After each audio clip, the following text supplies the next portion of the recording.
Welcome to Kalyani சுலகம். நான் இன்றைக்கி இந்த வீடியோவில் வெஜ் பிரியாணி செஞ்சு காட்ட போகிறேங்க. அதுக்கு முன்னாடி உங்ககிட்ட ஒரு ஸ்மால் ரெக்வஸ்ட் வைக்கிறேன். என்னன்னு பார்த்தீங்கன்னா, என்னுடைய சேனலில் ப்ளீஸ் சப்ஸ்கிரைப் பண்ணிவிட்டு பாருங்கள், லைக் பண்ணுங்கள், கமெண்ட் பண்ணுங்கள், ஷேர் பண்ணுங்கள்.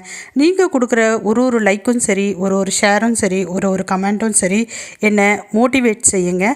அதுதான் மேலும் என்னை நிறைய வீடியோக்களை போடுறதுக்கு தூண்டும். சரி, வாங்க வீடியோக்குள்ளார போகலாம்.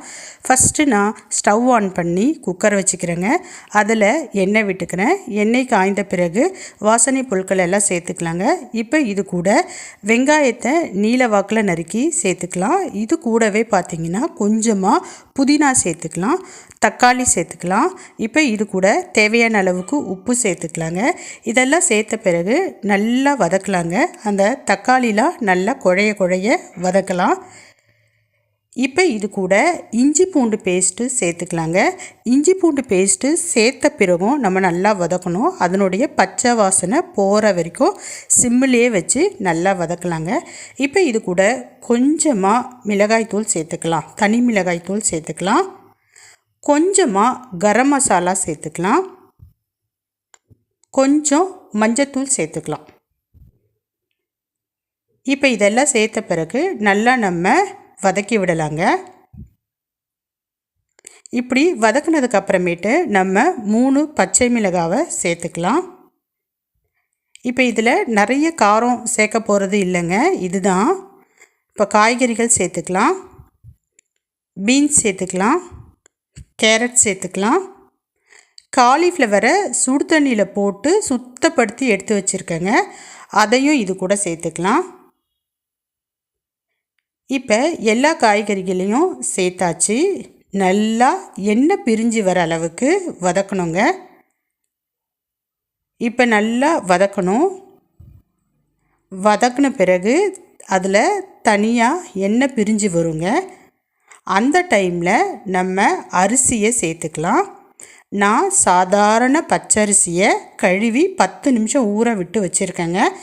அந்த அரிசியை இப்போ இது கூட நான் சேர்த்துக்கிறேன்.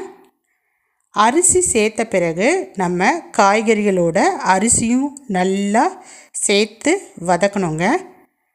கண்டிப்பாக ஒரு 2 நிமிஷம் அளவுக்காவது எல்லாத்தையும் நம்ம மிக்ஸ் பண்ணி வதக்கணும். அப்போ தான் அந்த அரிசியில் காய்கறிகளினுடைய ஃப்ளேவர் ஃபுல்லாக போய் இறங்குங்க. அந்த அரோமாவும் அப்போ தான் நல்லாயிருக்கும். இப்போ இது கூட இதுக்கு தேவையான தண்ணியை நான் சேர்த்துக்கிறேன். நான் பச்சரிசிக்கு 1க்கு 2 பங்கு தண்ணி விடுவேங்க, எனக்கு கரெக்டாக வரும். 1 டம்ளர் அரிசினா 2 டம்ளர் தண்ணி விடுவேன். நான் பார்த்திங்கன்னா 2 டம்ளர் அரிசி எடுத்தேங்க, 4 டம்ளர் தண்ணி விட்டுக்கிறேன். தண்ணி விட்டதுக்கப்புறமேட்டு நல்லா எல்லாத்தையும் நம்ம கலக்கலாம். கலக்கி முடிச்சுட்டு நீங்கள் டேஸ்ட் பண்ணி பாருங்கள், உப்பு காரம்லாம் கரெக்டாக இருக்கான்னுட்டு. ஏதாவது குறைஞ்சிதுன்னா இந்த கண்டிஷனில் நீங்கள் சேர்த்துக்குங்க.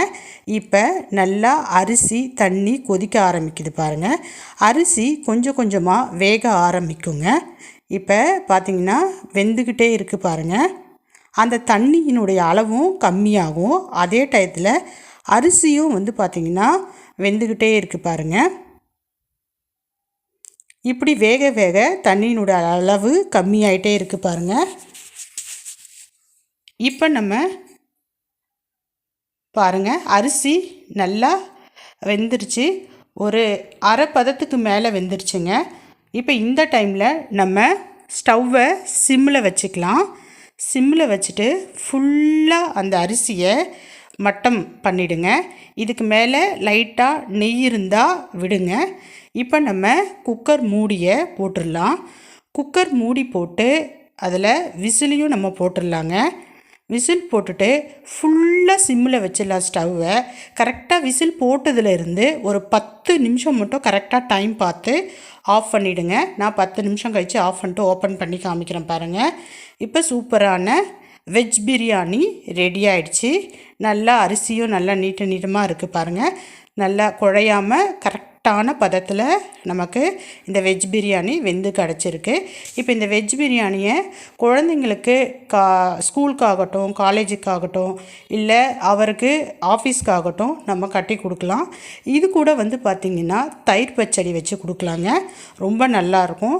பசங்களுக்கு இந்த மாதிரி veg biryani, veg pulao, veg ரைஸ்லாம் செஞ்சு கொடுக்குறப்ப விரும்பி சாப்பிட்டு வருவாங்க. ட்ரை பண்ணுங்கள்.